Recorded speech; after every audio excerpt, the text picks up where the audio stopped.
നിങ്ങളുടെ favourite shows ഇനി ഒരിക്കലും മിസ്സാവില്ല. ഇപ്പോൾ C5 കാണും നിങ്ങളുടെ ഫേവറേറ്റ് ഷോസ് തികച്ചും സൗജന്യമായി. അവരുടെ വിവാഹം കഴിഞ്ഞിട്ട് വളരെ കുറച്ച് ദിവസമല്ലേ ആയിട്ടുള്ളൂ. ഒരു പൂജ നടത്തി രാജുവിനെ കൊണ്ട് തന്നെ ഈ മാല ഋതികയുടെ കഴുത്തിൽ അണിയിക്കണം.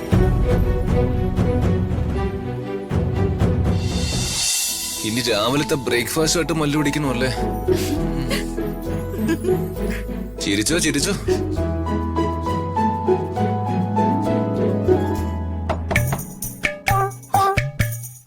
മാഡം അതാരാന്ന് ചെയ്ത് നോക്ക്. ഇത് പാരണോ?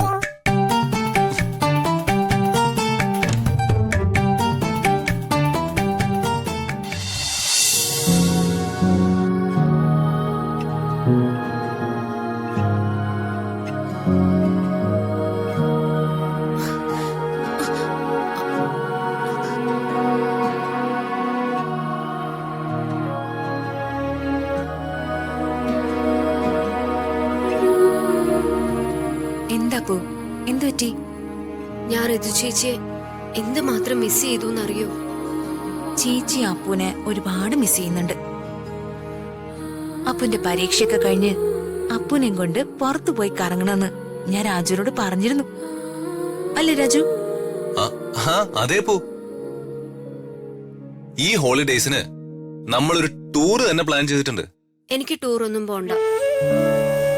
രാജു ചേട്ടൻ ഋതു ചേച്ചിയെ ഇവിടെ ഒന്ന് നിർത്തിയാൽ മാത്രം മതി. ശരി, ഞാൻ വർമ്മ സാറിനോട് നാളെ തന്നെ സംസാരിക്കാം. എന്താപ്പോ ഇത്? വിവാഹം കഴിഞ്ഞ പെൺകുട്ടികള് ഭർത്താവിന്റെ വീട്ടിലല്ലേ നിൽക്കണ്ടേ? അപ്പൂനെ എപ്പ കാണണമെന്ന് വിചാരിച്ചാലും ചേച്ചി വിളിച്ചാ മതി. ചേച്ചി വന്ന് കാണാം. ശരി ചേച്ചി, നാളെ ഫുൾ ഡേ ചേച്ചിന്റെ കൂടെ ഉണ്ടാവണം. ഉണ്ടാകും, ഉറപ്പ്. നാളെ നമുക്ക് ഒരുമിച്ച് പുറത്തു പോണം. പോവാന്നേ, പുറത്തു പോവാം. ഒരുപാട് ഐസ്ക്രീംസ് കഴിക്കാം. നമുക്ക് അടിച്ചു പൊളിക്കാം. പ്രോമിസ്? പ്രോമിസ്.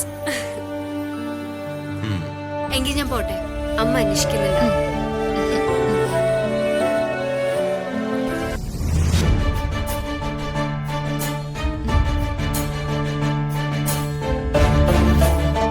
അതെന്താ ആ തലേണ അവിടെ കിടക്കുന്നേ?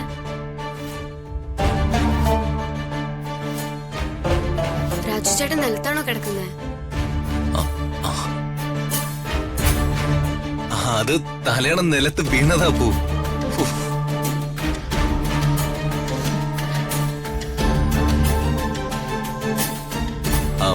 അപ്പോ വേഗം ചെന്ന് ഉറങ്ങിക്കോ. നാളെ നമുക്ക് പുറത്തു പോണ്ടേ? ശരി രാജു ചേട്ടാ, ഗുഡ് നൈറ്റ്. Good night. ചേച്ചി ഗുഡ് നൈറ്റ്. Good night.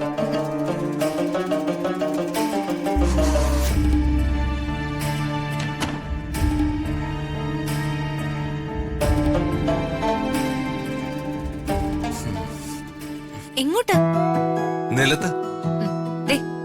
അടുത്തിനി വരാൻ പോകുന്നതേ അംബിക അമ്മായി ആയിരിക്കും. അമ്മായി എങ്ങാനും നമ്മൾ രണ്ടിടത്താണ് കിടക്കുന്നതെന്ന് മനസ്സിലാക്കിയാലേ എല്ലാതും ഇവിടെ തീരും. ആ ബെഡ്ഷീറ്റ് അങ്ങോട്ട് എടുത്ത് വെച്ചേ. അല്ല ഋതിക മാഡം, അത് ഞാൻ പറഞ്ഞതുപോലെ ചെയ്യുന്നു. അതോ ഞാനും ഇറങ്ങി രാജുവിന്റെ ഒപ്പം നിലത്ത് കിടക്കണം? ഋതിക മാഡം. എന്താ? ഒന്നുമില്ല.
sorry.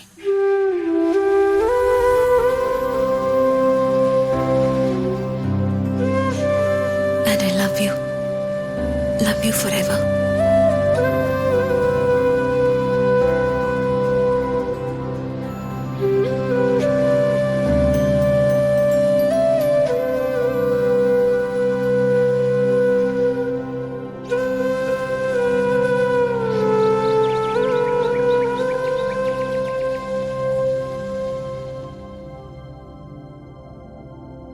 ഇല്ല, വലിയ ആഘോഷങ്ങളൊന്നുമില്ല.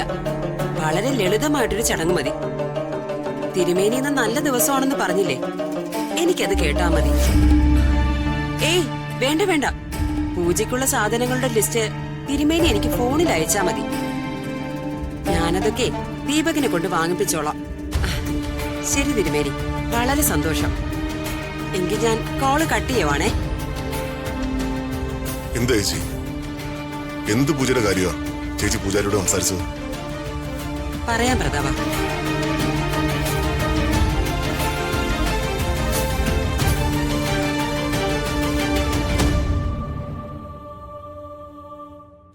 ഇത് ഈ മാല അവളുടെ വിവാഹത്തിനായി വാങ്ങിയ മാലയല്ലേ? അതെ. ഇതൊക്കെ എടുത്ത് എവിടെയെങ്കിലും മാറ്റി വെക്കാൻ പറഞ്ഞതല്ലേ ഞാൻ? പറയൂ ചേച്ചി, എന്തിനാ ചേച്ചി ഇപ്പൊ ഈ മാല എടുത്തു വന്നത്? ചേച്ചി എന്താ പൂജാരിയോട് സംസാരിച്ചത്? പ്രതാപ, ഞാൻ പറയുന്നത് നീ ഒന്ന് സമാധാനത്തോടെ കേൾക്കണം. ഋതികയും രാജുവിനെയും നമ്മൾ ഇവിടേക്ക് വിളിച്ചു വരുത്തിയതിന്റെ ഒരേ ഒരു ഉദ്ദേശം വരാൻ പോകുന്ന ഇലക്ഷനും നിന്റെ രാഷ്ട്രീയ പ്രതിച്ഛായോ ആണല്ലോ.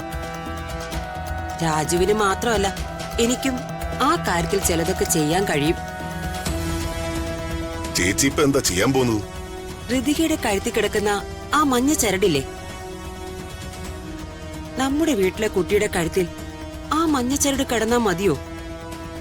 അത് മാറ്റി പകരം ഈ മാലയിൽ ഒരു താലി കോർത്ത് ഋതികയുടെ കഴുത്തിൽ അണിയിക്കണം. ഋതികയെ രാജുവിന്റെ അച്ഛനോടും അമ്മയോടും പറയും, അവർ അയൽവാസികളോടും പറയും, നാടറിയും. അതൊരു വലിയ വാർത്തയാവും.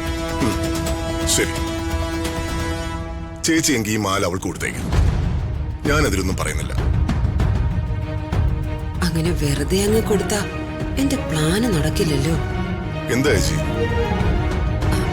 അയ്യോ, അങ്ങനെ ചെയ്യാൻ പാടില്ല.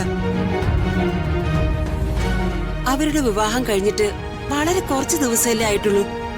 ഒരു പൂജ നടത്തി രാജുവിനെ കൊണ്ട് തന്നെ ഈ മാല ഋതികയുടെ കഴുത്തിൽ അണിയിക്കണം.